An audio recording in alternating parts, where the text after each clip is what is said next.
tas, ka tā ir norma, piemēram, divgadniekam ir norma atņemt otram bērnam mantu, tas nenozīmē, ka tas tā ir jāatstāj.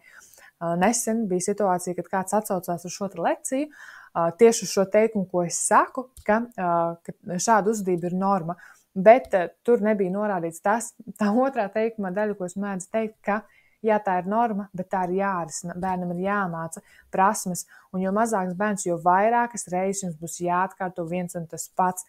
Iedomājieties, praktisku situāciju. Jūs aiziet uz darbu, un tad, kad jūs aiziet uz šo jauno darbu, kur nekad neesat bijuši, nav tā, ka jūs apsēžaties, jums tagad pastāsta, un visu jau var zināt, kas būs jādara.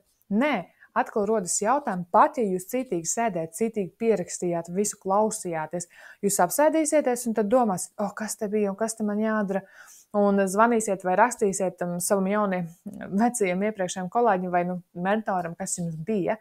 Un domājot par bērnu, bērns ir maziņš, viņa atmiņa ir maza, viņa vārda krājums ir ierobežots, viņa izpratne par laika telu, pagātni, tagadni ir ierobežota. Viss šis te traucē bērnam tā pilnvērtīgi robežas apgūt pirmajā reizē.